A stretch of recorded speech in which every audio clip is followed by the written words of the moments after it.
know about you guys, but I really feel like the entire existence of this show has been culminating for us to do this one we're getting ready to do tonight. You think? This show is pretty bitchin'. Well, Dave's angry, so there's that. Angry's not the right word. I need to change it to piss the fuck off. Oh. Hello and welcome to the Filter Free Podcast. I am your host, TJ Stevens. Problematic. Out of my left earbud. Getting off to a banging start here. Joining me as always, Step ends. Dollar Bill Dave. I touched myself. I just need to clip that. Just Dave leaning for I touched myself. And Timmy C. Goo, goo, goo. Dave's is awesome, and he got a new hat, and it's hilarious. Are you drunk, yes or no? And it's marked on the right-hand side for both. Time limit draws get my panties wet. I love it. We've covered this butt wipe on a few different occasions. Butt wipe? You don't call people butt wipe anymore? No. I'm not 7. Good news is I've limited the producer's amount to screw us over this, so we're actually going to get to sing along with the songs now. You are welcome. You gotta fight for your right to party!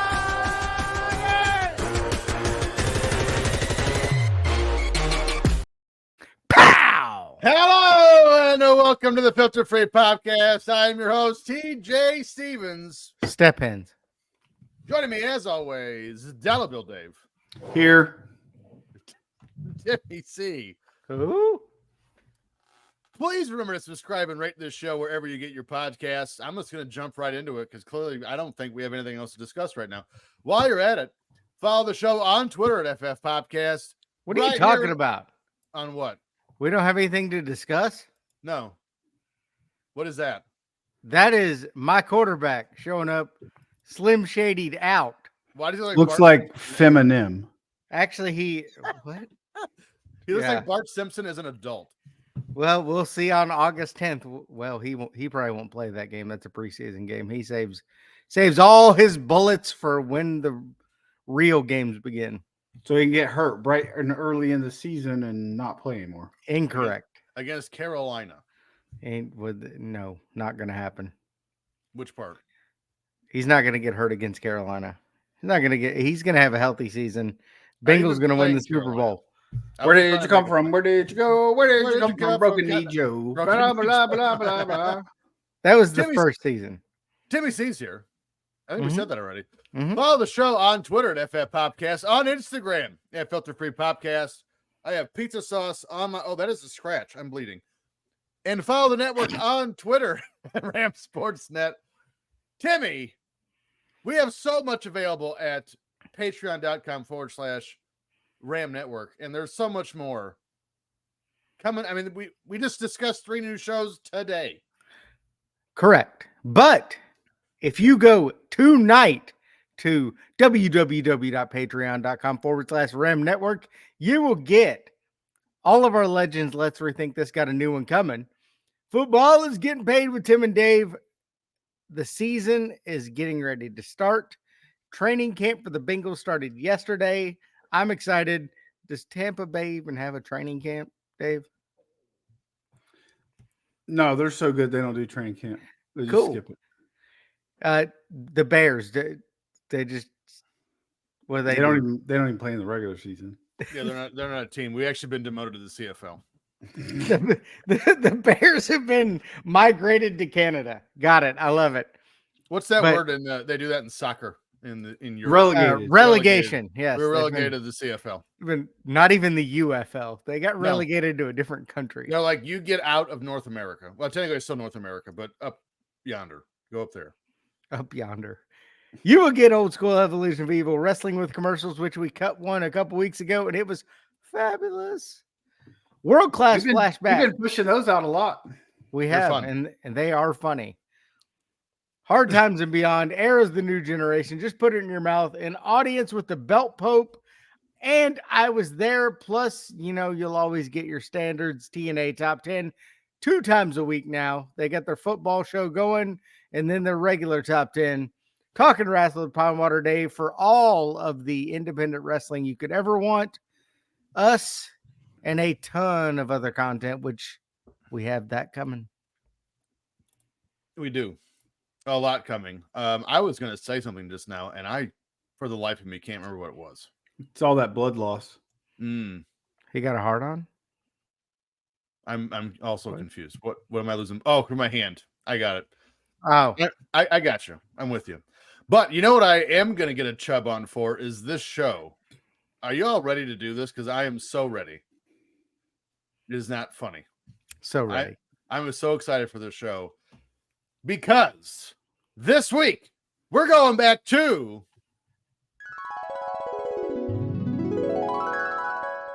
July of 1994. Let's see what was happening in your world yesterday. But first, let's run through some events. Filter free up first stories that missed the cut. July 2nd, a story we have covered in detail way back in the day.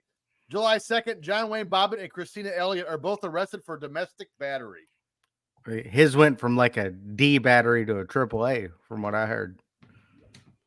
Thankfully, he didn't lose his Johnson this time. I was going to say, I think he went battery free for a while. He should have. Maybe it was like a hearing aid battery. I still remember doing that show, and I remember you saying they discovered his nether regions, his ding dong in a cornfield, and I could not control myself. It was near a railroad track. Either way, wherever it was, I laughed for like 9 minutes. It almost ruined the show. July 3rd. Imagine the ruin it did to him. I mean, he got on an episode of WWF Raw's War, so I mean, it wasn't that bad. July 3rd, we had the deadliest day in Texas traffic history as 46 people died in various accidents throughout the state. Everything's bigger in Texas. That's right. July 3rd, Pete Sampras defends his Wimbledon title in 3 sets over Goran Ivanisevic. I've been waiting all week to say that name. Goran Ivanisevic. Good job. That's what I said. Okay. July 4th, Joey Marella, a referee for the WWF and the adopted son of Gorilla Monsoon, dies in a car accident. Didn't know he was adopted. Yeah, he was. He was adopted. It was his real son. No, he's adopted. I believe he died on the Jersey Turnpike as well. Lots of people have. Driving home from a show? Yeah, I think he was driving home from a show, yeah. July 5th, Amazon.com is founded by Jeff Bezos in Bellevue, Washington. We've covered that story before. It's an online bookstore. That shit will never work. Yeah, I wonder what he's up to these days. The NBA. $40 bajillion. That's what he's up to. July 5th, Shohei Ohtani, baseball badass for the Dodgers, is born in Oshu, Owate, Japan. Bless you. I think you meant gambling badass. No, that was his translator. Yeah, sure it was. Sure. Definitely, allegedly his translator. Everyone knows that. July 8th, founder, dictator, and supreme leader of North Korea, Kim Il-sung, dies from a heart attack at age 82. Couldn't have happened to a nicer guy. I couldn't. Oh, you're busting my balls, Hans Bricks. Hans Bricks.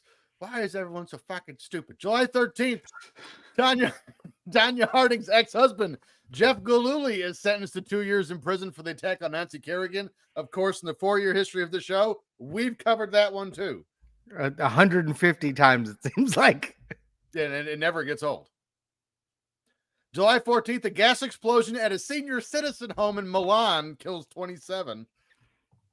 Wow. Okay. It's called Milan. It's in Illinois. Milan, Illinois. There's also one in Tennessee. It was Salisbury Steak Night. That's where that pizza restaurant we went to. Remember we went and picked up pizza when y'all were at my old house? Yeah, yes. That was in Milan, Illinois. Was it really? Yeah. Nice. July 15th, hundreds of thousands of Hutus flee Zaire in the Congo near the end of the Rwandan genocide. We are not covering this in detail for 2 reasons. 1, we couldn't possibly do it justice. And 2, it would be impossible to research this enough in a week to properly cover it. I don't know. I bet I could do it. Somehow you would find some sort of like shady side to this. And a shady side to a genocide. Shocker. I'd be able to find that. Yeah. But no, I meant like, the side we should cheer for. Like, well, actually, yeah. July 15th. All the Zulus were fucking monkeys and shit. That's weird. July 15th. New Jersey Nets forward Derek Coleman is accused of rape in Detroit. Definitely, allegedly. I never knew that girl. I don't remember how that story ended. I don't either. She got fucked. Literally, the first I heard of this story was typing it in the notes. Keep going. He was He's looking falsely accused of rape. Very falsely accused. I'm sure he was. There you go. Yeah, well, that's what this. Well, she letter definitely got says. fucked in the deal. July 16th, the Shreveport Pirates lose their first CFL home game, 35-34 to the Toronto Argonauts. Maybe because they shouldn't be playing there. Now, when I wrote this story and Timmy saw it, this was almost a story in the wheelhouse because it's so ridiculous. He told me they played that in Shreveport, Louisiana. I was going to say, is that Shreveport, Louisiana? I said, surely there's got to be a Shreveport, Canada somewhere. No, they played this bullshit in Shreveport, Louisiana. It's the most southern Canadian city in North America is in Shreveport, Louisiana. That's like putting an NFL team in Brazil. To be fair, they speak French like French Canada. Yeah. Do they? Yes. Shoot them, little bit. Shoot them. In fact, I think we ought to annex Louisiana to Canada. We should start that movement. Like all of it or just part of it? Yeah, just the whole thing. The whole, okay. July 17th. Oh, Timmy's on a roll tonight.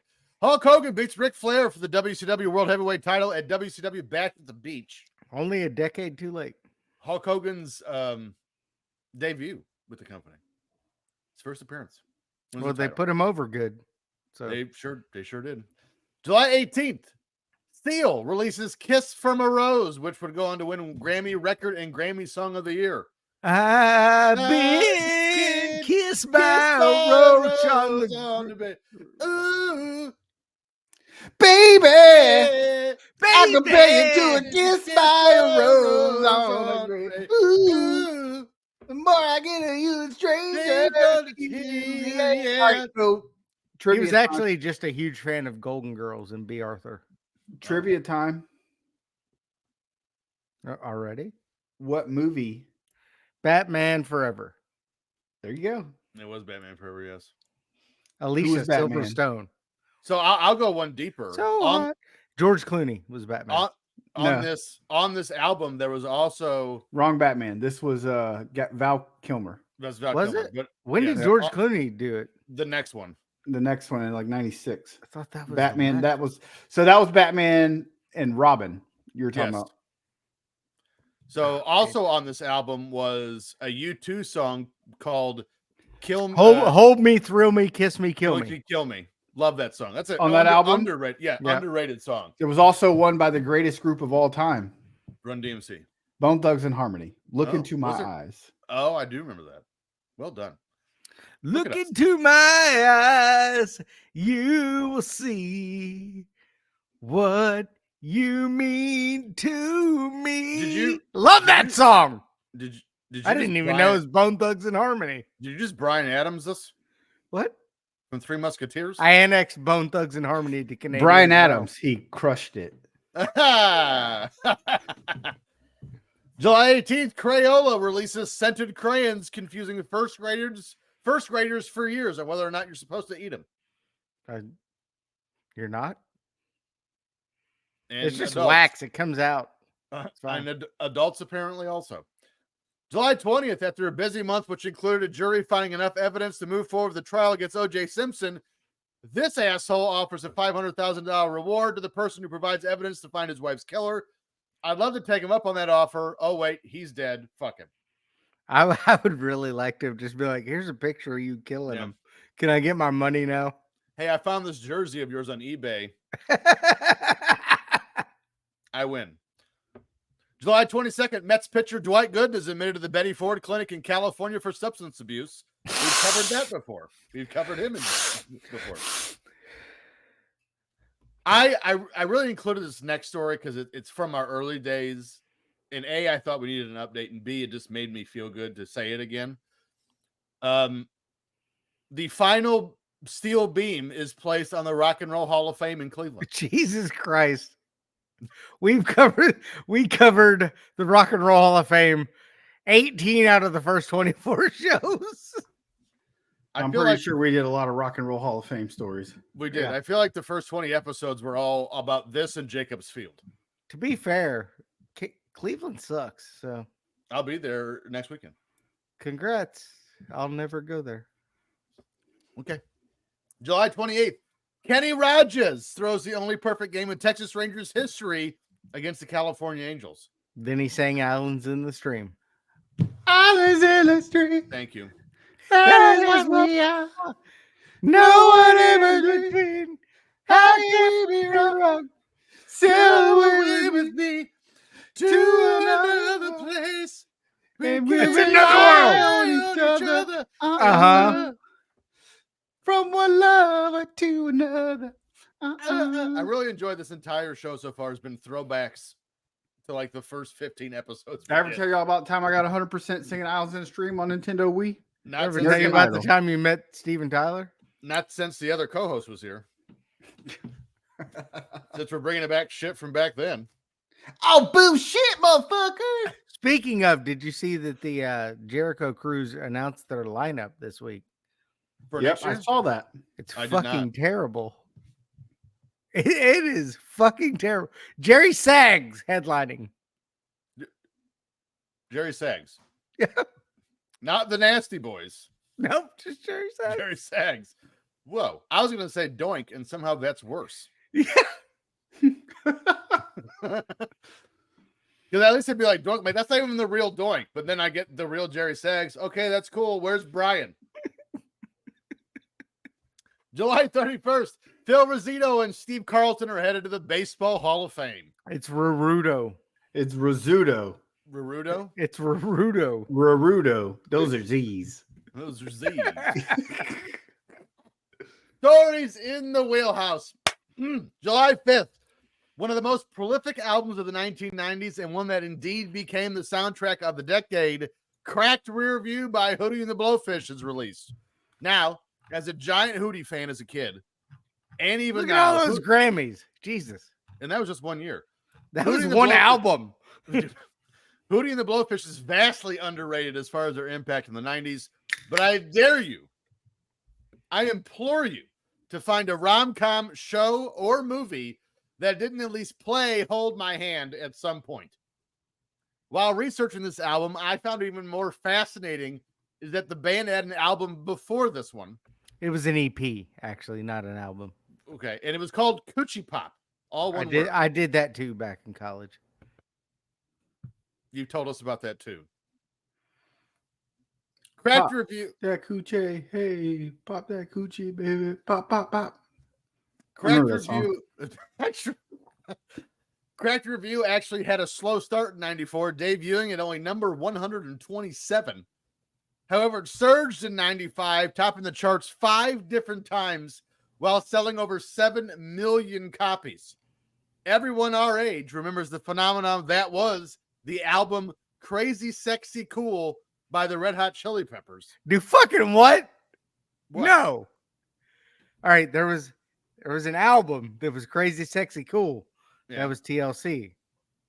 There was an album by the Red Hot Chili Peppers that was Blood Sugar Sex Magic. I think I meant that one. Yeah, you kind of combined them. I could see the Red Hot Chili Peppers singing Waterfalls. I mean, what about your friends? Don't go chasing waterfalls. I think terrible. It was. I think I meant that one. Goddamn terrible. I was so excited. Thank you, Timmy. I was so excited to do the show, and you just ruined it. I believe in rainbows yesterday. I can just see Anthony Colitis, whatever, doing that. Cracked Review beat that album by 2.2 million copies for the mainly because we didn't know who sang it. So and it came out the year before. When you include this album and the 1996 album they did called Fairweather Johnson, which I also had, Hootie was the top-selling band of 1996. Cracked Review between 95 and 96 sold 100,000 copies per week for 40 weeks during a time in which the music industry was facing a sort of sales depression. And 40 million copies? Is Yes. that math? Is that how that works? No, 100,000 copies for 40 weeks. That's 4 That's million. It's 4 million. I was being facetious. Haven't you ever seen the damn movie Dodgeball? I have. No, I ain't seen it. What? You haven't seen Dodgeball? No. All right, if you come watch Dodgeball, I'll watch Saturday Night Fever or whatever that movie is you want me to watch. Breakfast Club. Yeah, same thing. And Saturday Night Fever. Deal. But I talked about all this, and I haven't even mentioned I Only Want to Be With You. Song's overrated. You're overrated. Well, it's got Dan Marino in the video, though, so that's You know what's better than Only Want to Be With You? Let Her Cry. You know what? I'll give you that. Yeah, see. Critical reviews of Cracked Review were mostly positive. Editors at AllMusic rated this album 4.5 out of 5 stars. Huh? With critic Stephen Thomas Erlewine writing that the album as the success story of 1994-95 and continued, although Hootie and the Blowfish aren't innovative, they deliver the good, turning in an album of solid, rootsy folk rock songs that have simple, powerful hooks. Yeah, fuck that guy. A revive for retailers by Billboard compared the music to Counting Crows and John Mellencamp and spotlighted Hold My Hand as particularly accessible. Hootie and the Blowfish would go on to win their Grammy Award for Best New Artist, and Let Her Cry win the Grammy Award for Best Pop Performance by a Duo or Group with Vocals. Told you, Let Her Cry was better. Oh, there's a lot of great songs on this album, by the way. Well, TJ, not sure where to start here. Crazy, Sexy, Cool by the Red Hot Chili Peppers. You didn't have to start there. What are you doing? You just brought it back up. All right. You guys both know I'm a gigantic fan of Hootie. Seen him live around 9 times. In fact, I'm going to see them Saturday. Well, it'll be last Saturday by the time this drops, but I'm going to see him Saturday, Nashville, Bridgestone Arena. In 2008, Rucker announced at an AOL, that's how old they are, Sessions interview that the band would go on hiatus for several years so that Rucker could pursue his solo career as a country music performer. Rucker confirmed the band would still perform their scheduled charity concerts, but added they would not record on tour. Rucker went on to record his solo albums, Learn to Live, Charleston, South Carolina, 1966, True Believers, Home for the Holidays, and Southern Style. He had a pretty nice country career. Love Southern Style. Nothing he did in country will match what he did with Hootie. And he actually had a pretty decent country run. He did, but it's not going to match up to Hootie. He'll be Hootie forever. The band reunited for a one-time performance on the late one-time performance. And on the Late Show with David Letterman in the run-up to Letterman's retirement from the show in May 2015. That one time. On December 3rd, 2018, the band announced a 44-city group therapy tour with Bare Naked Ladies in 2019 to commemorate the 25th anniversary of the release of Cracked Rear View. I saw them in Cincinnati on this tour. They were awesome. I would have gone to see that. The band's 6th studio album, Imperfect Circle, was released on November 1st, 2019. They still have all original members from the band except for the drummer, but the drummer's been there since 1989, so he's kind of the original drummer. The first guy lasted 3 years. The second guy lasted 27, so. Country Darius Rucker's better. You're so wrong. Not even close. Yeah. Again, Darius Rucker country is good. Hootie, epic. And he does a lot of cocaine. Who? Does he? He just got arrested for it. Did he? Yeah, in Nashville. I don't pay attention to that. Is he going to be there Saturday? He was arrested like a month ago for cocaine possession or something. I'll find it. I don't. While we look up his criminal record, let's start with the next story. July 6th, the next day after Cracked Review came out, one of the greatest movies ever also is released. Country star Darius Rucker arrested on drug charges in Tennessee. That was on February 2nd, 2004. 2004? I mean, 2024. That was still February. That was 5 months ago. What are the drug charges? You go ahead and find out. And his ex-wife or his ex-girlfriend, comedian Kate Quigley, was not sympathetic. Was not sympathetic. There's no way. All I can say is karma, Quigley wrote on X in a supposed reaction to the arrest. Hours later, Quigley posted a bikini selfie on the platform caption, "Mood when you hear your D-bag ex got arrested. Hashtag karma." The post has since been deleted. I enjoy that. A great deal. So your favorite singer and your favorite comedian. There you go. There you go, Timmy. Together. I love that they hate each other. That's awesome. July 6th. Again, the next day after Crack Review is released. By the way, no one knew that Crack Review was released, but okay. What do you mean? It was. They just told you that it was shit to begin with. So yeah, it didn't hit till 95. Yeah. Okay. Well, I'm saying it's still the next day. Let her cry. Its popularity does not change the date in which it was released. I don't know why you're arguing with me. As the tears fall down her face. We shouldn't have gone live. This show sucks so far. No, it doesn't. Great. Awesome. July 6th.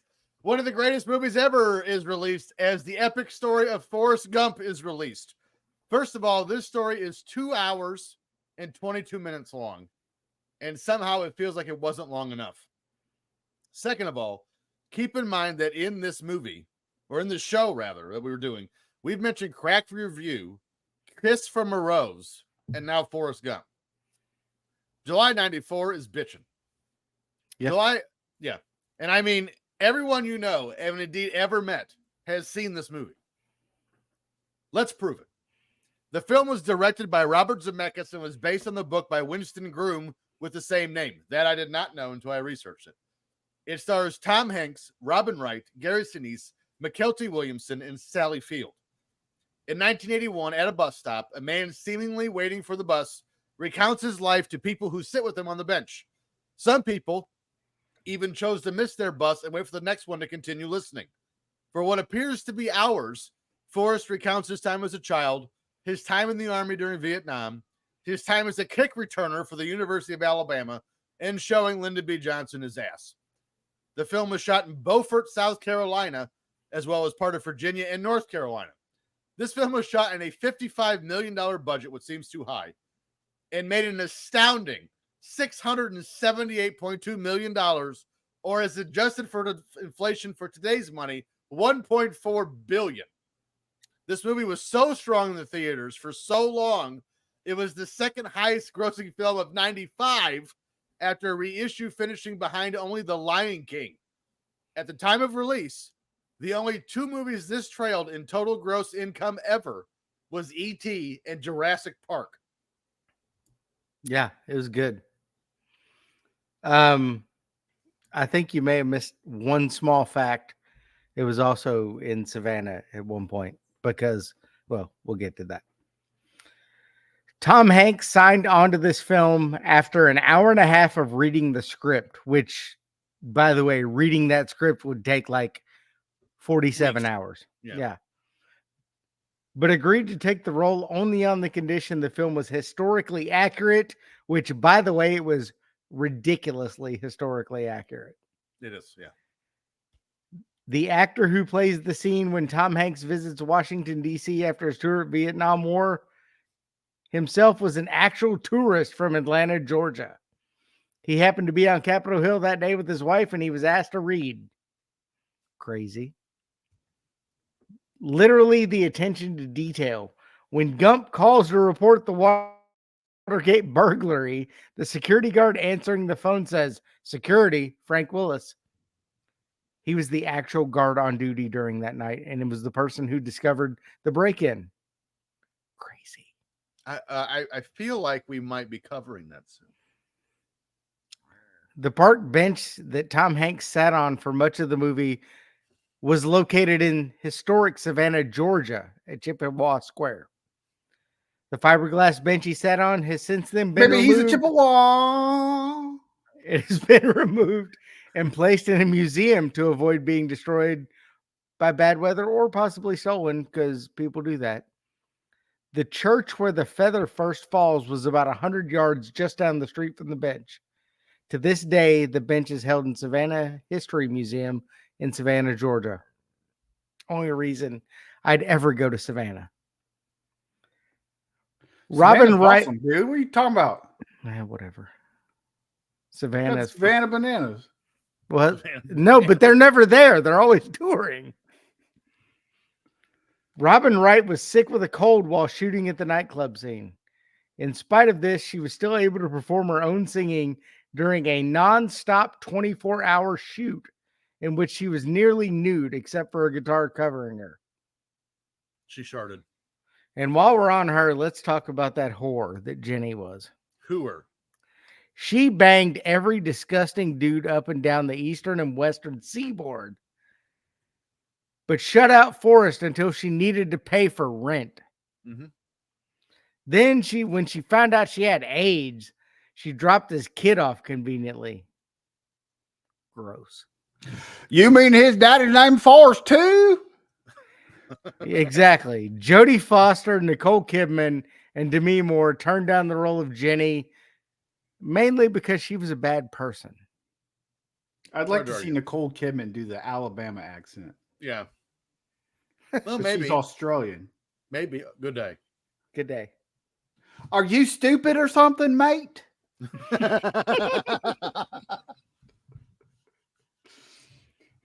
On review aggregator website Rotten Tomatoes, 76% of 157 critics reviews are positive with an average rating of 7.9 out of 10. They're stupid. They are stupid. That's bullshit. I was expecting this to be an 11 out of 10. Correct. Yeah, it should be. Just for Lieutenant Dan on the ship by itself, it's a 10 You out of 10. will not sink this boat! This movie is so great. Yeah. Like, this is one of the greatest movies of all time. The website consensus reads, Tom Hanks' rigorously earnest performance keeps Forrest Gump sincere, even when it gets glib with American history, making for a whimsical odyssey of debatable wisdom but undeniable heart. I have no clue what any of that means. Well, basically it means we don't like when he shows up in Lyndon Johnson and he's got to pee. I thought that was the best part of the movie. Yes. I remember watching that movie and my mother was just, how the hell do they do that?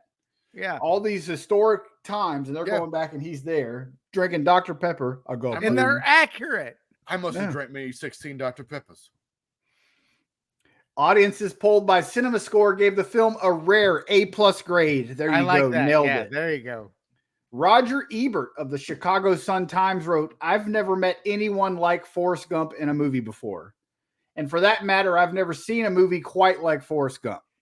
Any attempt to describe him will risk making the movie seem more conventional than it is. But let me try. It's a comedy, I guess, or maybe a drama, or a dream. The screenplay by Eric Roth has the complexity of modern fiction. What a magical movie. That's about right. Yes. As for awards, Forrest Gump won Best Picture, Best Actor in a Leading Role, Best Director, Best Visual Effects, Best Adapted Screenplay, and Best Film Editing, all at the 67th Academy Awards. I'd give it very close to Best Movie Ever. Like Forrest Gump to me is one of the greatest movies of all time. It's in the running. It's in the definitely top 5. Yeah. I mean, it's not Ninja Turtles real people, but so Timmy, you know what I just thought about is the story prior to this, we just covered Hootie the Blowfish, and I think we missed me. We missed my turn. That means it's my turn. Let's go to Timmy's Trivioki. Figaro. Figaro, Figaro, Figaro, Figaro. That's not Tosca. Ugh, my ears. My neck, my back. Yep. I remember. Everyone remembers when Elvis performed that. Jamaica. Ooh, I wanna take you to Bermuda, Bahamas. Come on, pretty mama. Key Largo, Montego Bay. All right, welcome to Timmy's Trivioki. Finally. Let her cry. And we're gonna. There's no Hootie on this list. I made know what? I'll give you credit on that. Well, they weren't top 100 yet. They didn't have anything on the top 100 at this point. So, and Is then any crazy, I'm guessing sexy, we're cool gonna by the Red Hot roll. Chili Peppers on here? Are we? No, there's no. So I TLC. creep. Yeah, just creeping on. Blah, blah. All right. Nobody else supposed to know. Song number one. Clue number one. Mount. Sex. Rushmore. We went in completely different directions. Clue number two. Basketball. I believe I can fly. I believe I can touch the sky. Clue number three. Death Row.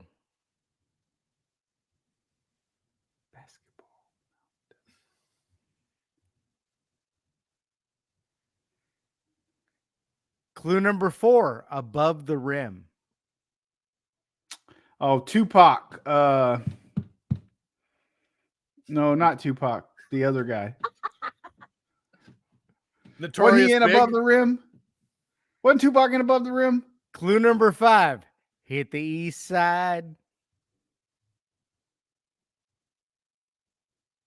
Yeah, I mean, I don't know this, so. Regulators! Mount up. It was a cold, dark day.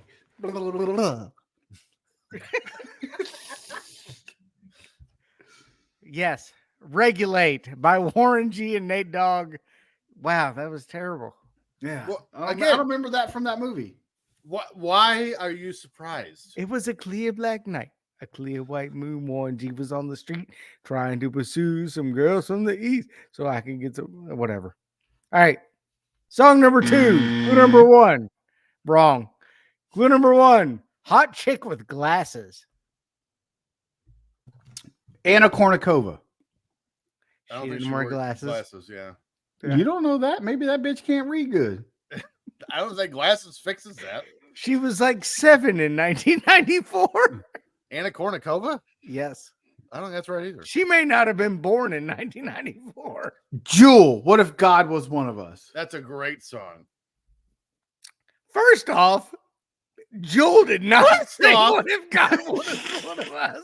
That was Second off, Mary she didn't wear Osborne. glasses.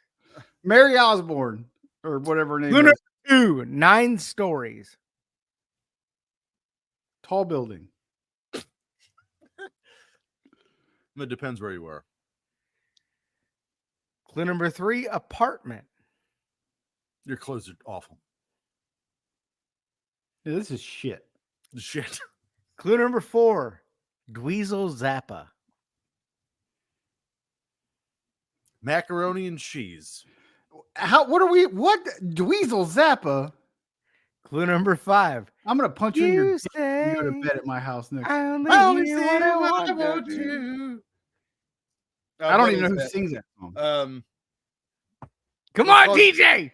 Oh. It's on Family Guy. They did a spoof about it. Stay by Lisa Loeb and 9 stories. You say Hey, I only hear what I want Is she the girl in the WNBA, Lisa Lobo? No, that's Lisa Loeb. No, actually, no. That's you just combined Lisa Leslie and Rebecca Lobo. They're two different people. They're two very different people. They had a mixed child. Jesus Well, Christ. you What know, are we doing you can here? see I know my WNBA. You're good. You don't know your 1994 music. That's for damn sure. Well, quit picking garbage. Yeah, and we you might be able picking to get shit one. song. Well, regulators. are good, but Garbage hadn't come out yet. You're I'm only happy when it rains. All right, song number 3, clue number 1, Horses in Buffalo. Tim McGraw. Sit right here and have Have another beer in Buffalo. Mexico. Where have all the cowboys Kenny gone? Chesney. Clue number 2, Indian Outlaw. Tim McGraw. Cherokee people. Chippewa. You almost made him speak. You almost made me sick. Clue number 3, fishing. On the Chattahoochee. Oh, this is little Jimmy gets what he wanted. Don't take the Little Jimmy gets what he wanted. Clue number 4, That's Jimmy the opposite. Johnson. take Jimmy Johnson. Take Tommy Thompson. That is the opposite of what happens in that song. Take my best friend Mo. I said don't take the girl. Yeah, don't take the That's correct. You That's did what I say said. that. You said a couple minutes. 1-0. Daddy, Take please don't Don't take take the girl. Bear, bear, Johnny's bear, daddy bear, bear, was bear, taking bear, him fishing when he was, He was 8 years old. couple years down the road, boy and girl went to the movies. It was a picture show. It's not any of the words. Hey. After the movie, he got robbed like a bitch. Take my wallet, take my money, take my credit card. Isn't that part of the song? I believe it is. Timmy quit. Which is great. I'm glad he left because we have another game to play and now we can't. Go ahead, just hit the music. Yeah. Now it's time for Game Fave. Have you seen it? You slip her the hot beef injection. We're men in tights, tights. Maybe next time, think before it leaves me.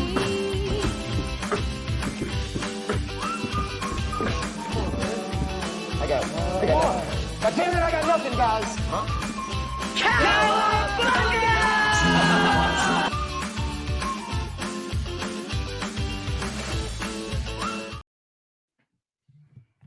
All right, it's time for Dave's Faves. TJ leads 9.5 to 7.5 this week. That's about to get expanded because he ain't here. So We'll wait. should we? I don't think we TJ, should. have you built a team on College Football 25? Of course. What's the name? Well, it's Kent State because they're the least prestigious school in the game. Oh, no, I meant built like your own team. Oh no, I have not done that. I built one. The University of the Quad Cities. What? They're the Bucks. But And they play at John Deere Stadium. but you They're the hate it up there. Bucks. You hate it over there. Yeah, but I made a green and yellow team. I do like that. The Bucks, get it? Hit I his do. clip. We already did. You weren't here. Yeah. Where you been, Tater Not? We're on movie number 3. Yeah, TJ leads 14.5 to 2. You were losing points. Here we go. Movie number 1 this week. July 1994 had some big hits. Here we go. And not Forrest Gump. With a budget of $120 million. Our first movie this week grossed $378.9 million at the box office. Double the budget, half the money of Forrest. Good. This was the first movie to ever cost more than $1 million or $100 million to make. Wow. This is an American action comedy film. A fearless, globe-trotting, terrorist battling secret agent has his life turned upside down when he discovers his wife might be having an affair with a used car salesman while terrorists smuggle nuclear warheads into the United States. This film stars Arnold Schwarzenegger, Jamie Lee Curtis, and Tom Arnold. What the hell is the name? I can I have see it. I have no idea. 3, 2, 1. True Lies. Yes. For one, when you say a movie that stars Arnold and Tom Arnold, that sentence shouldn't exist. It By also the has way, a kid, I Eliza watched- Dushku. I watched the Roseanne and Tom documentary we covered last week. Oh, On how YouTube. was it? It was fucking terrible. No, that was Skip on it. our. It was on our Wrestling with the commercial. commercial. Wrestling Yeah. with commercials. Skip it. Skip. Don't. No. Now we're definitely watching it. No, it's terrible. We're gonna watch that Fucking along terrible. By the way, happy birthday, Breakfast Sarah. movie or And whatever. she knew True Lies. By the way, she messaged me. And Here we go. With a budget of $23 million. Our second movie this week grossed more than $351.6 million at the box office. It did all right. It's good. This is an American superhero comedy film. Bank clerk Stanley Ipkiss is transformed overnight into a maniac superhero after finding something mysterious in a pile of garbage in the water.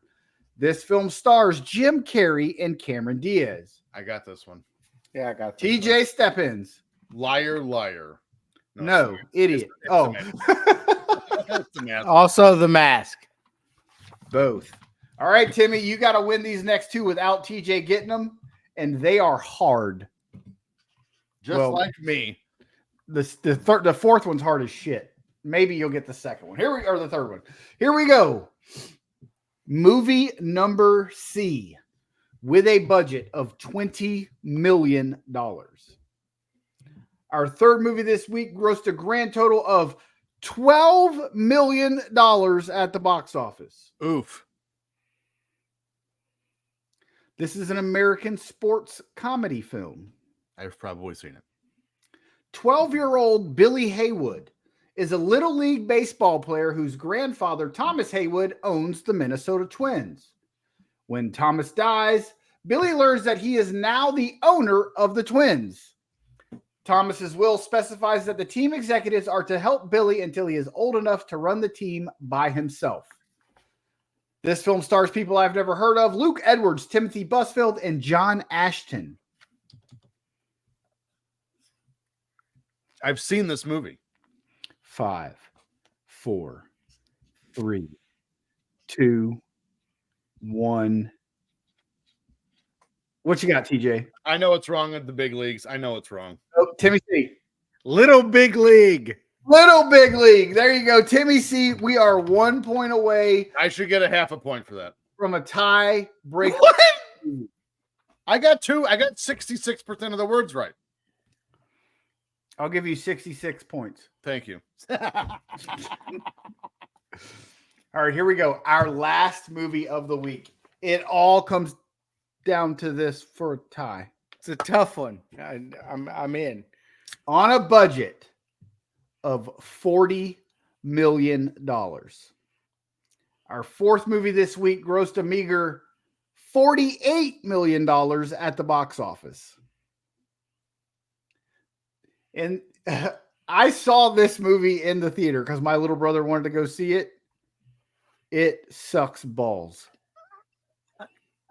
I'm in. I can't wait. This is an American superhero film that stars Eric Barron, Eric Barron, Joan Lone, Penelope Ann Miller, and Ian McKellen. Well, so far I don't like my chances here. Here we go. In 1930s New York City, a vigilante, he learns how to hypnotize others and bend their perceptions so that he becomes invisible. I think you're making this up. Terrorizes the city's underworld while battling his nemesis, Shaiwan Khan, who is building an atomic bomb.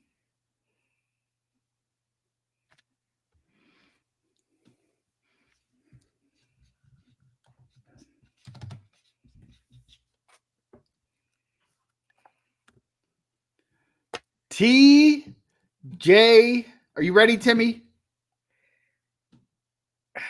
I think so. TJ Steppins. I don't like my odds, but Dick Tracy. No. Eric Yeah. Barron was not Dick Tracy. That I'm was aware. Warren Beatty. No one saw the sack of shit you just listed off. I went and saw it. Well, it's because you're a goof. Timmy C. Mr. Invisible? No. The Shadow. I got nothing. And by the way, who's Eric Barron? Who is that? Alec Baldwin. Eric Barron. Have you That never would seen- have helped. Have you not been in our shows lately? Have you not watched? I'd have said Cape Fear. You haven't seen Team America World Police? No. We've I've literally I've seen parts of it. We're watching it next week when you're at my house. we've literally No, been quoting we it for have weeks. 2 things to watch. We're not doing anything but watching movies the whole weekend I like it. on the boat. We're going to take a TV on the boat. I'll go get Starlink so we have Wi-Fi. A generator. Oh yeah, I'll probably need Yeah. a generator. Yeah. Well, I have one. It's just I've loud. We won't got- be able to hear I've got a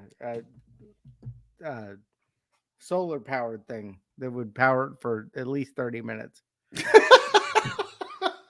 Well, that sounds exciting. By then, I'll throw Dave in the fucking lake and be like, "Get away from me with this shit." Why do you have a freestanding solar panel?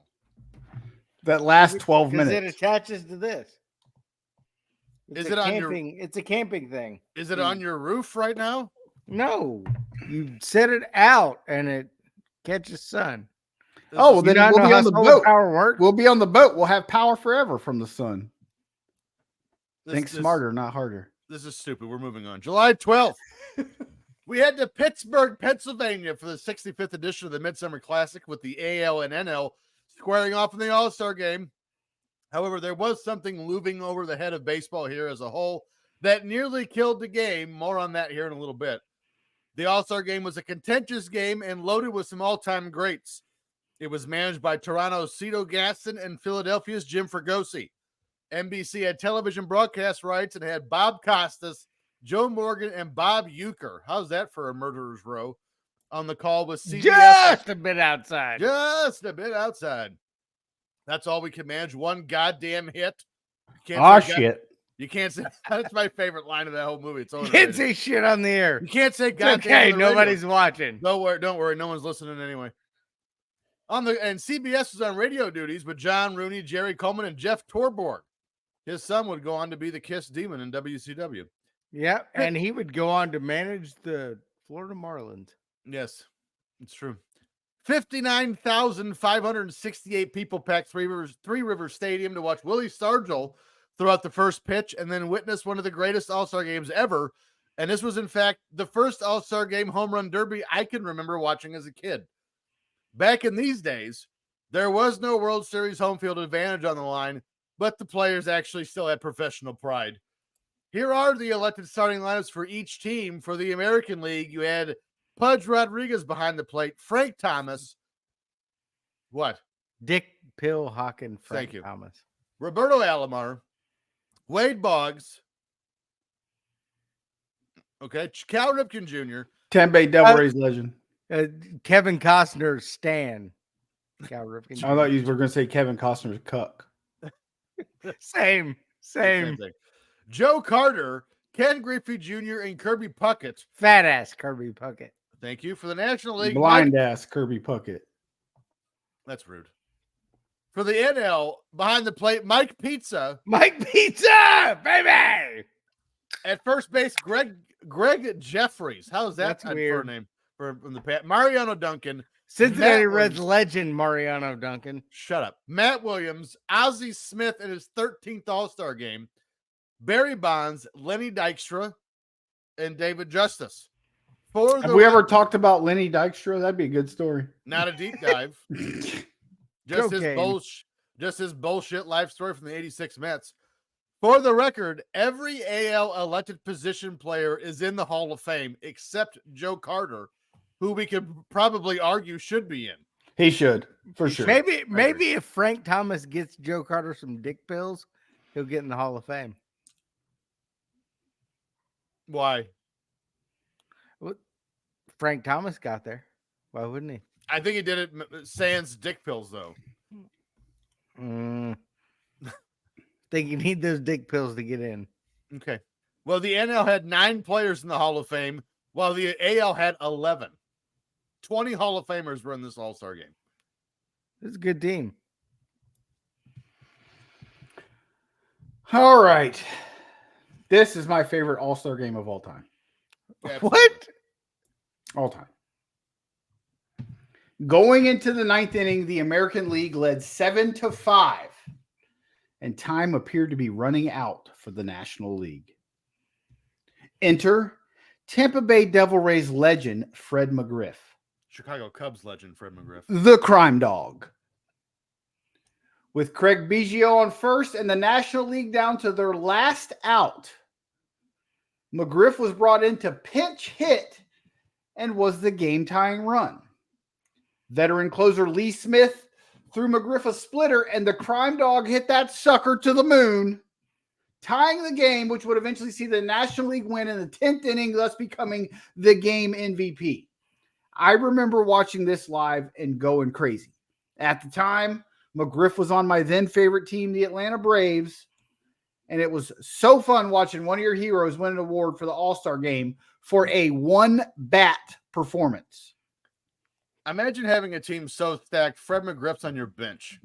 He left him. He left him on the bench to put him in late in the game in case he needed a hit. You know who taught him that? Tom Mansky.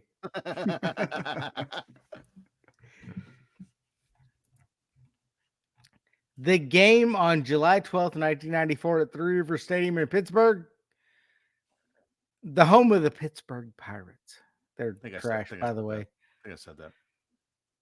It tied the Pirates with the Cleveland Indians, not Guardians, and the Reds of Cincinnati for the all-time record most All-Star games hosted by one franchise with 4. They've all hosted 4.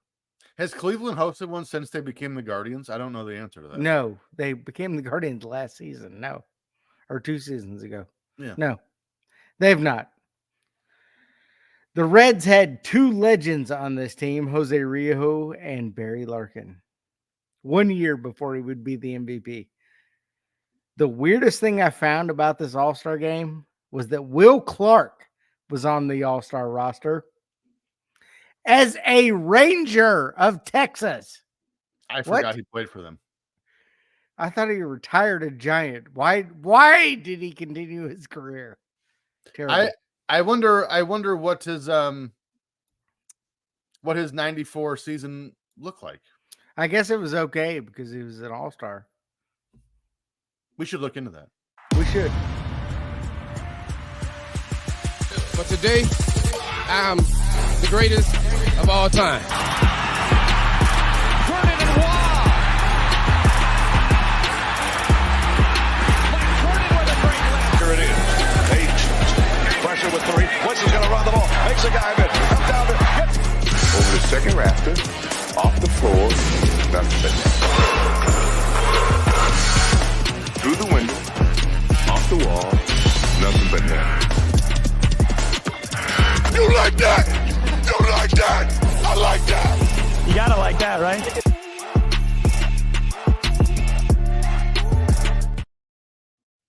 Here we go. Box score trivia. 19. You gotta like that, right? You gotta like that, right? 1994 Major League Baseball league leaders batting average. Starting with, as usual, top 10. You're gonna have to give me 6. There's some big timers on here. Tony Gwynn. Led the league at 394. Tampa Bay Devil Rays legend Wade Boggs. 8th, 342. Will Clark of the Texas Rangers. No. Oh. Barry Larkin. No. No red. Frank Thomas. 5th, 353. There's 3. All Dave so far. Give us some teams. Toronto Blue Jays. Cleveland has 2. John Olerud. No. Great guess, though. I like that one. You said Cleveland has 2? Cleveland has 2. So they have Albert Bell. 4th, 357. Or, hold on. What are we on? Batting Average? Yeah. Albert Bell? Yes. I also thought it was odd, but he was 4th.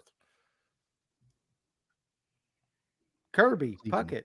Cleveland. Kirby Puckett. No. Cleveland. Kenny Lofton? Tomei? 6th, 349. Dave has 5 in a row. We need one more. Dave, can he get the clean sweep? Give us some more teams. We got Montreal, Toronto, Colorado, the Yankees, Marquise Grissom. and Houston. No. Walker. Jeff Bagwell? Jeff Bagwell, 2nd, 368. No Walker? No. Dave gets Thanks for- Who was the Rocky? I'm going to let you know here in a second. Jeff got... Galarraga! God damn it! Not him either. Dave got 6 out of the 10. Here are the 4 you missed of the Montreal Expos. Moises Alou, 339. Cincinnati Reds legend Moises Alou. Chicago Cubs legend. Hand pisser. What was the Pissed off at fucking Steve Bartman. Steve Bartman person. legend? Yeah. Paul Molitor of the Blue Jays was 341. Of the Blue Jays. That sounds terrible. Mike Kingery of the Colorado Rockies batted 349. He was 7th. And in third of the Yankees, Paul O'Neill, 359. Cincinnati Reds legend Paul O'Neill. Please be quiet. Let's move to home runs. Top 10. I might make you give me all of these. Barry King Bonds. Griffey Jr. Griffey was second with 40. Barry Bonds was fifth with 37. Matt Bobby Williams. Bonilla. Matt Williams led the league at 43. Bobby Bonilla, no. Frank Thomas. Fourth, 38. Albert Bell. Sixth, 36. Dave Justice. No. Jeff Bagwell. Third, 39. Fred McGriff. Seventh, 34. Andres Galarraga. Eighth, 31. Ivan Rodriguez.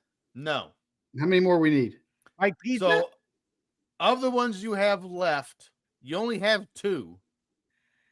Okay. It's Texas, and it's not Will Clark. One gone. No. Canseco. Jose Canseco, 31. What? And the In guy 90, what? 94. And the guy in 10th is a Cincinnati Red in this season. Outfielder. Shit. I That's can not see him. I don't know his name. That's not his name. Greg Vaughn. Nope. Mo Vaughn. Nope. Move on. Kevin Mitchell. Kevin Mitchell, 10th with 30. Did we just go 10 for 10? You went 10 for 10. My man. Let's go to, I mean, you got a couple wrong, but I mean, you did get all 10. Well, count. Let's go. We got all 10. Pitching wins. Let's see here. We'll go 4. Greg Maddux. Tied for second with 16. Tom Glavine. Tom Glavine. Tied for 9th with 13. John Smoltz. David Cone. No Smoltz. Cone was second with 16. Clemens. Randy No. Johnson. Tied for 9th with 13. All right, give me one more because you kind of blasted through that. I didn't expect it. Teams. Jose Rijo. No. Let's go. Who was the guy that got traded from John Wetland? Was the closer. Oh, that's what I said. We got Toronto. The ones I Pedro. think we can get. No, never played for the Blue Jays. We got Toronto, the Mets, Baltimore, and David the New York Cone. Yankees. You already said him. I like him. Oh, who's the guy? Apparently. Used to play him on RBI baseball. Or the Mets. You say Doc Gooden? Yeah. No. Saberhagen? Brett Saberhagen tied for 6th with 14. In 1990 something? Oh, wait. There's some good ones. Are you ready for this? Here's the rest. Here's Who's the guy on the Yankees? Fuck, what's his name? It tied for 9th with the Blue Jays. Pat Henkin with 13. Tied for 6th with Brett Saberhagen. Danny Jackson of the Philadelphia Phillies. and Cincinnati Ben Reds McDonald. legend Danny Jackson. I know. The Montreal Expos, Ken Hill and Mike Mussina of the Baltimore Orioles. Wow. And your Rookie Mike Mussina. Your league leader of the New York Yankees was 17, Jimmy Key. Jimmy Key. Toronto Blue Jays legend Jimmy Key. Let's close up, no pun intended, with saves. Let's see. John Wetland. We'll go 4. John Wetland, 6th with 25. Lee Smith. Lee He was Smith in the All-Star game. led the league with 33. Bobby Points if Thigpen. You can name the team. Cubs. Nope. Give us a hint. AL East. Baltimore. Baltimore Orioles. Who'd you say, Timmy? Bobby Thigpen. No, he's not. Rod Beck. Rod Beck was 3rd with 28. There's 3. You need one more. Timmy, there's a guy on this list. You literally guess it every show. And you haven't guessed Randy it yet, Myers. and he's second. Franco. Well, here's what's fun. They're both on here. Tied for 8th. With the Cubs was Randy Myers with 21. John Franco was 2nd with 30. Here's the rest of your top 10. Trevor Hoffman with 20. Greg McMichael of the Atlanta Braves had 21. Rick Aguilera of the Twins had 23. Doug Jones of the Phillies had 27. Jeff Montgomery of the Royals had 27. And you got the top three. So there you go. That very well done this week. But Tom Omansky approves. As we mentioned in the All-Star game, there was a dark cloud kind of hanging over the game. And we're going to talk about it here. July 28th. This is the day the players decided to strike on August 12th, 1994. Now, you may be wondering why we're covering a sports strike as they normally happen on a fairly regular basis, unfortunately. But this one nearly killed baseball as the fans decided after the strike they had enough of players demanding for more money.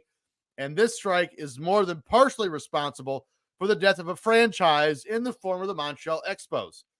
When the season ended officially on August 12th, your division leaders were the Yankees, White Sox, and Rangers in the AL, with the Reds, Dodgers, and Expos leading the way in the NL.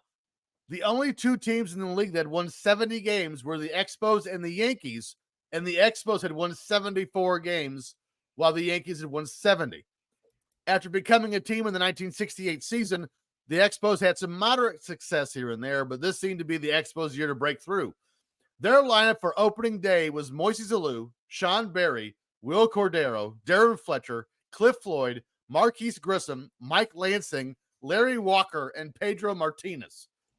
The success didn't translate very well in home ticket sales, with the team finishing with an average of 24,543 fans per home game, and they were also second from the bottom in team payroll at just over $19 million. Which is crazy. Yeah, that's like... That's a lot of young talent. That's like triple the raise this year. I was going to say, that's like 68% of Major League Baseball players make more than that now. Yeah. The Padres were the only team with a lesser payroll at just short of $15 million. With their star-studded lineup, certainly some high-dollar contracts are on the horizon, but some home playoff games and maybe even a World Series would certainly give the team some money to bolster the tiny payroll. After this season ceased to be and stole the Expos of playoff money, John Wetland was traded. I don't know why I put him twice. Marquise Wilson was also traded. Larry Walker went to Colorado in free agency. Pedro Martinez, I believe, also left in 95. Delino DeShields would go on to be a Cincinnati Reds legend. Nobody asked. With the lesser star power, the Expos just in 95 finished 66 and 78, good enough for the NL East basement, and indeed they never recovered, ultimately becoming the Washington Nationals in 2004. The 94-95 MLB strike was the 8th and longest work stoppage in Major League Baseball history, which effectively killed the second half of the 94 season and the beginning of the 95 season, and marked the first time since 1904 that a World Series wasn't played. When TJ says it almost killed baseball, It he did. means it. And by the way, it killed the 94 season. For sure. And I mean, look at everything that was going on that year. The All-Star game. The mid-90s was the best for baseball. Yeah. You had Albert Bell trucking dudes, Frank Thomas. I mean, it goes on and on. The 90s was when baseball was the best. Yeah. Attendance dwindled, and during the first days of the 95 season, some fans remained irate at both players and owners. As the attendance plummeted, so did television ratings to a greater extent than during the last significant player strike in 1981. People were pissed. I remember them showing like Colorado Rockies and Oakland A's, and there was like tens of people there. It was ridiculous. To be fair, in Oakland, there's still tens of people there. My sister and I used to watch baseball, and after the strike, she has never watched a game since. They lost over 20% of fan attendance in the 95 season compared to 94. And that's playing more games in the 95 season than they played in 94. Yeah.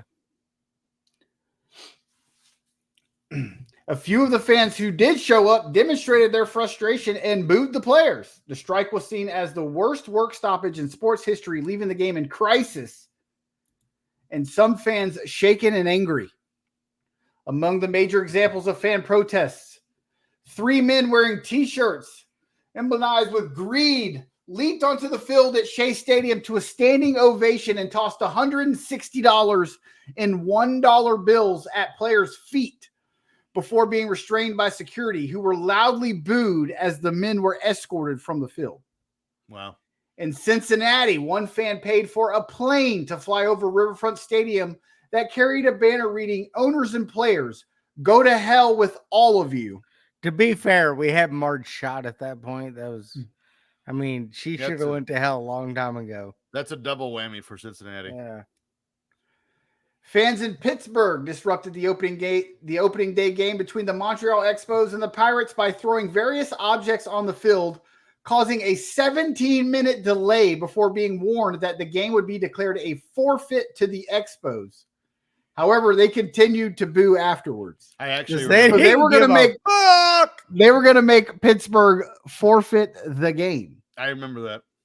To be fair, they only won 17 games that year. So okay. In Detroit, fans booed and hurled beer bottles, cans, baseballs, cigarette lighters, and a hubcap onto the field, calling a 12-minute delay, holding up signs saying "Field of Dreams" with dreams slashed out, and being replaced with "Greed" and "Strike." Owners win, players win, fans lose. People were pissed about this. Pissed. All right, let's cover the strike. As a result of the strike, a total of 948 games were canceled. That's a lot. And MLB became the first ever major American professional sports league to lose an entire postseason due to the labor dispute. We'll come back to that, but Jesus Christ, guys, baseball was it in the 90s. I don't get it.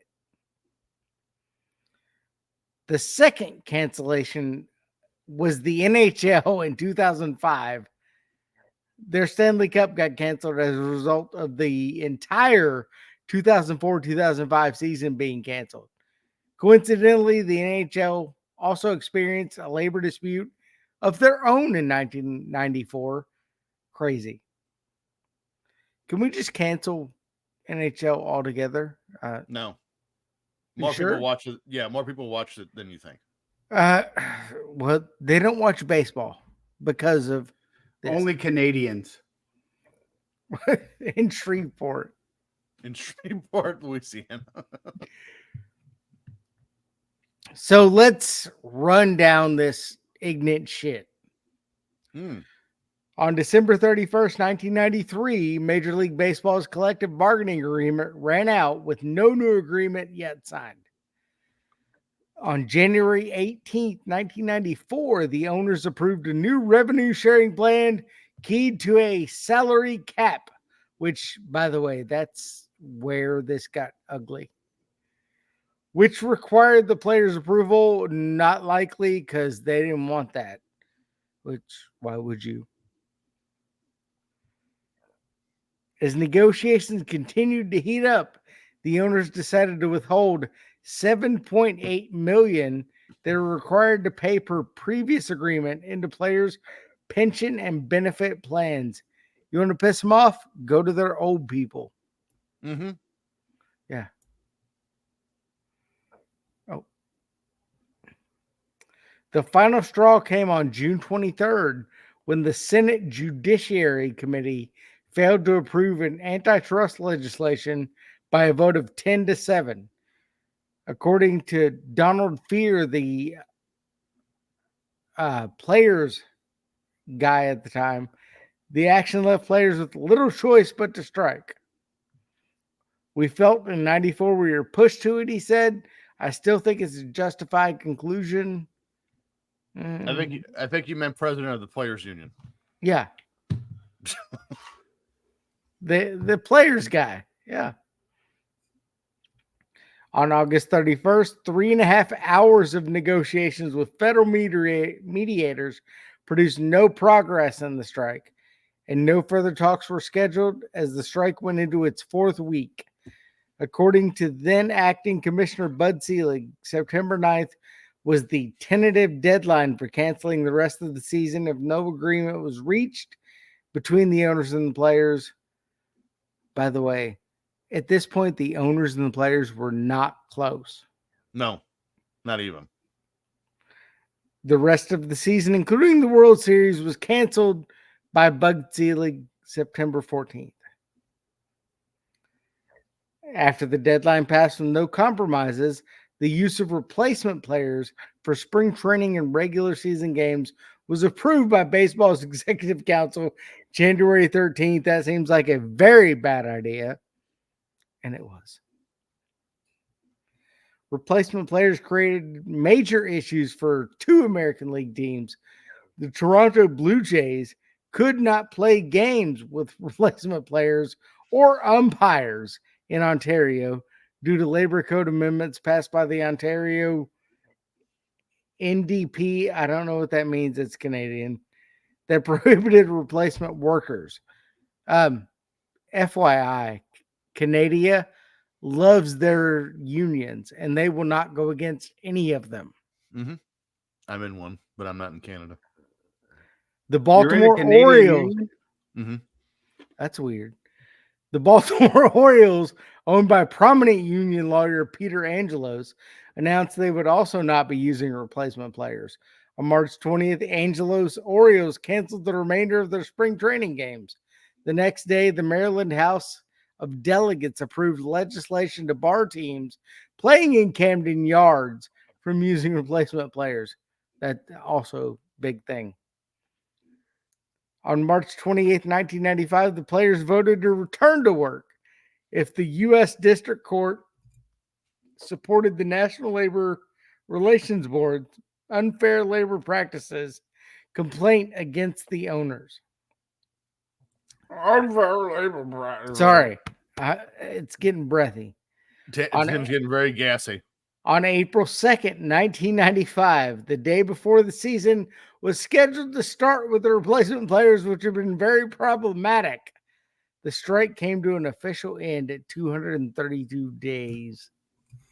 That would have been awesome. Now we need a baseball movie called The Replacements 2.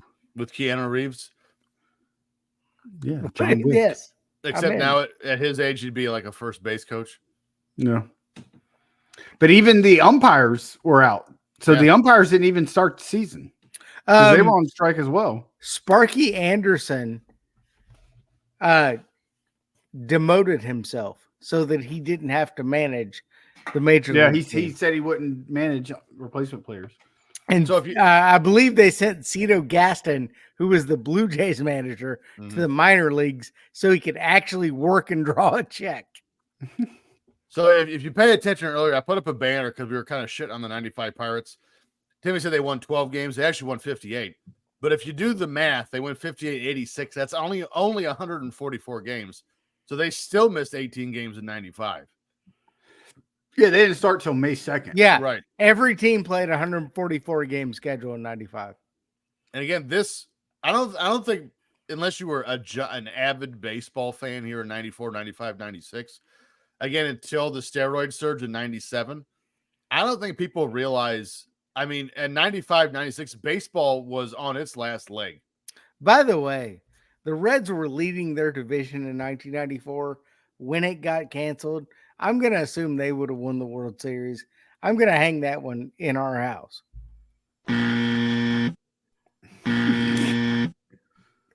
Cincinnati Reds, 1994 World Champion. The Tampa Bay Devil Rays were undefeated in 94, so that's true.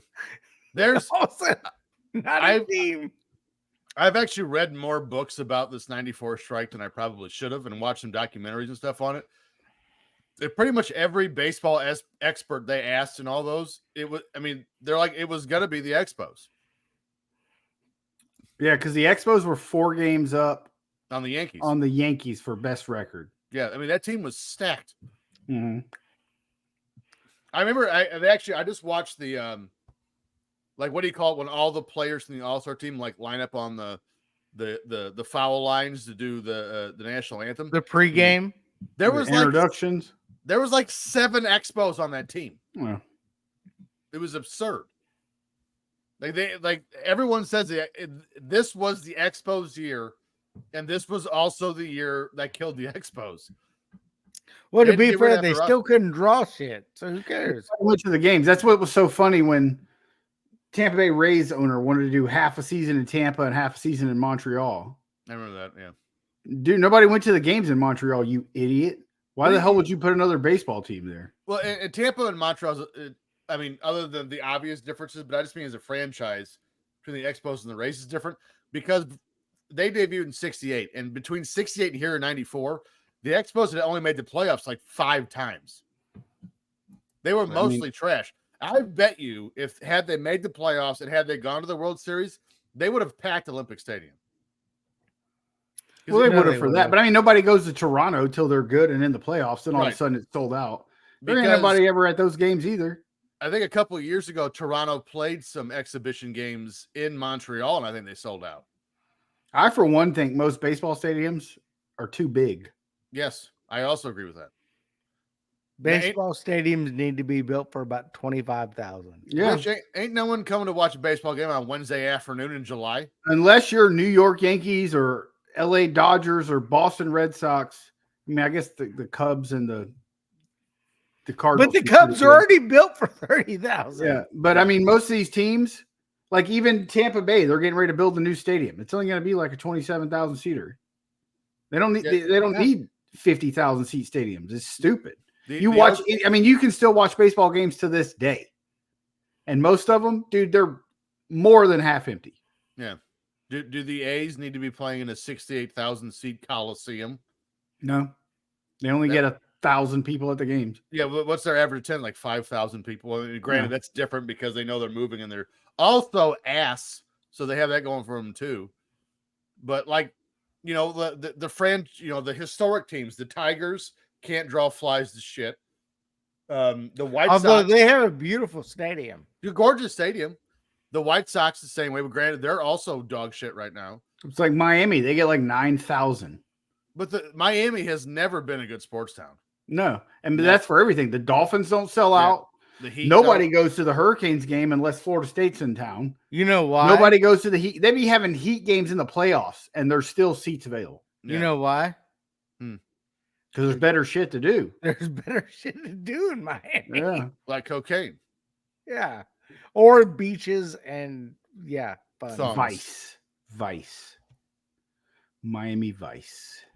I could talk about this all day, but I'm sure they're probably tired of listening to us by now. So if you enjoy listening to this week's episode, and if you want to hear us do part 2 on the 94 Major League Baseball labor dispute episode, we were more than ready. And please let us know that. But in your reviews, give us that 5-star review wherever you get your podcast. Make sure to follow the show on Twitter at FF Popcast, on Instagram at Filter Free Podcast. Follow our network at Ram Sports Net on Twitter. As for us, you can find us on our social media platforms at Timmy C. At Timmy C 1979. Dollar Bill Dave. At Dave in the HSV on X. And I'm at T Stevens 91. 2 announcements before we head out of here today. First of all, make sure you go onto YouTube and find us under Filter Free Podcast. You can get all these shows for free, the video version, if you want to see our faces. Second of all, y'all, we've been threatening for weeks since we did the last game event that, and we tried to give away a free ticket to the Sweet Life coming up. Well, really, it's of your choice, but the next Sweet Life we're doing is in Schaumburg in September.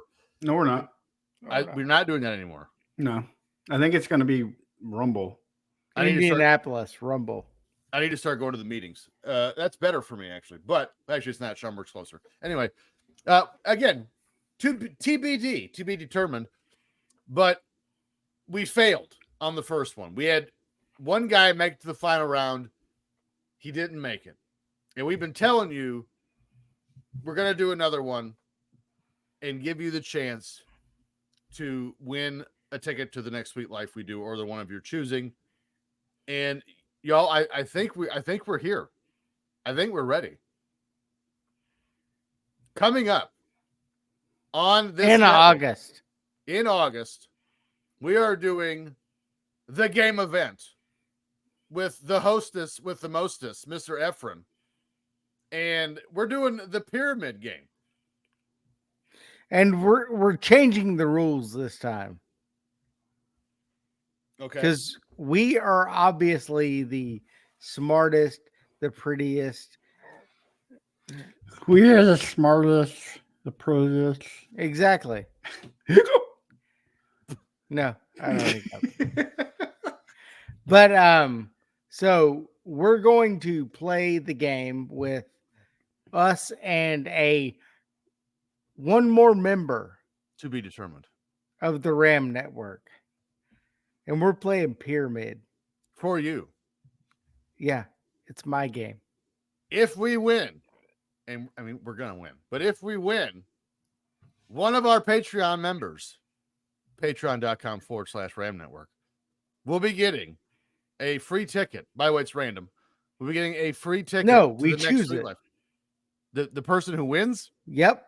That doesn't seem fair. Uh-huh. Because everyone knows. No, we're going to spin the wheel and make a deal. Oh, fine. Yeah. Everyone knows who we'd pick.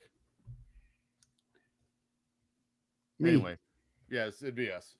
But if we win, and we're gonna, a member of ours on our Patreon network at random will win a ticket to our next Sweet Life of your choosing with Efren, the game event. It's coming in August. Get ready. So, as much as I enjoyed this week's episode, great stories. Next week is not going to disappoint either, because we're going to cover August of 1974. Ugh. We're in the middle of a pop culture uprising. We're allowed to own our own goals, y'all. And we break the record for trampoline jumps, duration, all that, and so much more. This is a story. Is that a good cliffhanger? I'm not sure. That We're breaking trampoline jump. Now that I've said it out loud, it kind of sounds shitty. I should have put better ones in there. You know why they're called trampolines? Why? Well, they were called jumpolines till Tim's mom got on one.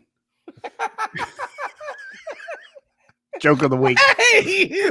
Jumpoline.